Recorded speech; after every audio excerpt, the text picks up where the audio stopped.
স্বাধীন হয়েছে। এই দেশের মুসলমানদেরকে উস্কে দেওয়া হচ্ছে, কারণ আগামী সামনে দিন আসতেছে, আমাদের দেশের হিন্দু সম্প্রদায়ের পূজা উৎসব আসতেছে। এই সময় যদি মুসলমানদেরকে উস্কে দেওয়া যায় তাহলে দেখা যাবে তারা উস্কে দিয়ে তারাই মন্দির ভেঙে মুসলমানদের উপর চাপ প্রয়োগ করবে যে মুসলমানরা নাকি হিন্দুদের মন্দির ভাঙে। কিন্তু আসলে কথা তা নয়। আসল কথা হলো, আপনারা দেখেছেন যে যেখানে বাংলাদেশের ইমানদারেরা, বাংলাদেশের আলেমরা এদেশের হিন্দু সম্প্রদায়ের মন্দিরকে পাহারা দেয়, তাদের মূর্তি পূজাকে কেউ যেন বিঘ্নিত করতে না পারে, এইটার জন্য তারা দিন রাত পরিশ্রম করে যায়।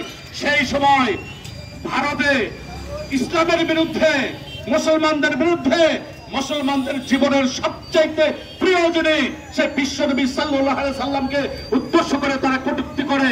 এইটা শুধু কটূক্তি নয়, এটা বিশ্ব মুসলমান, বিশেষ করে বাংলাদেশের মুসলমানদের মধ্যে বিভেদ তৈরি করার জন্য একটা ভারতীয় ষড়যন্ত্র। আমরা এই ষড়যন্ত্রকে রুখে দিতে চাই। আমরা বাংলাদেশের সমস্ত মুসলমান, আপনি রিক্সা চালক, আপনি চা দোকানদার, আপনি বিভিন্ন ব্যবসা করেন, আপনি যেই যেখানতে থাকেন, আপনার পরিচয় আপনি একজন মুসলমান। আপনি যে অবস্থায় থাকুন না কেন, আপনি কৃষক হন, আপনি মজুর হন, আপনি ফলের দোকানদার হন, আপনি টুপিওয়ালা হন, আপনি টুপি ছাড়া হন, আপনি মুসলমান। আপনার পরিচয় আপনার মুসলমান।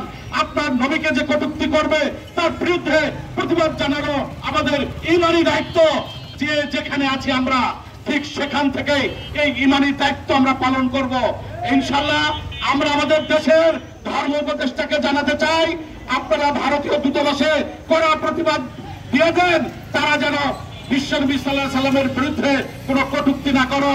আমরা প্রধান উপদেষ্টাকে জানাতে চাই, তারা যেন ভারতের দূতাবাসকে কঠোরভাবে সতর্কবার্তা দিয়ে দেয়, যাতে করে বাংলাদেশে যেন কোনো অশান্তি তৈরি না হয়, সারা বিশ্বে অশান্তি তৈরি না হয়। ভারত আজকে নিজেই ব্যতিব্যস্ত রয়েছে তাদের 7 সিস্টার নিয়ে, তারা বাংলাদেশকে বিভক্ত করতে চায়। এইটার আগে আপনারা নিজেরাই দেখেন বিভক্ত হয়ে যান নাকি, সেটাই দেখেন। কারণ নিজের দেশ সামলান, অন্যের দেশের ব্যাপারে নাক গলানোর দায়িত্ব আপনাদের নাই। বরং ধনী হাসিনাকে, স্বৈরাচারী হাসিনাকে আশ্রয় দিয়েছেন, তাকে বাংলাদেশে ফেরত দিয়ে দেন, বাংলাদেশ মানুষ তার বিচার করবে। অতএব কোনো তাকে সায় দেওয়ার জন্য কোনো ষড়যন্ত্র লিপ্ত হবেন না। আজকে আল্লাহ তাআলার একটা কথা দিয়ে আমি শেষ করতে চাই। আল্লাহ তাআলা কোরআনে কারিমে বলছেন সমস্ত মুসলমানদেরকে উদ্দেশ্য করে, ও আতাসিমু বিহাবলিল্লাহ জামিয়া ওয়া লা তাফাররাকু, হে মুসলমান তোমরা সকলে কি আল্লাহর রশিকে সম্মিলিতভাবে ঐক্যবদ্ধভাবে শক্ত করে ধরো, তোমরা কখনো বিচ্ছিন্ন হয় না।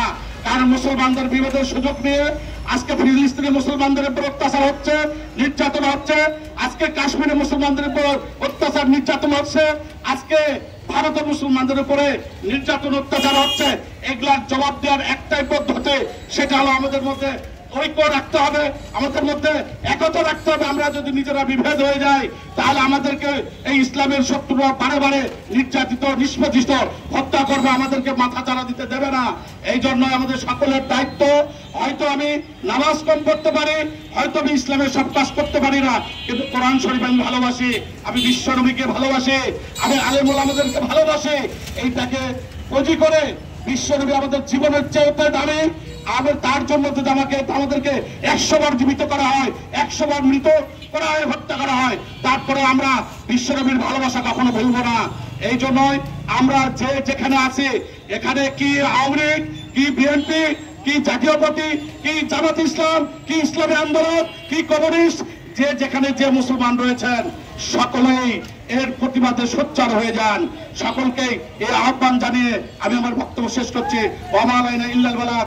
আসসালামু আলাইকুম ওয়া রাহমাতুল্লাহি ওয়া বারাকাতুহু।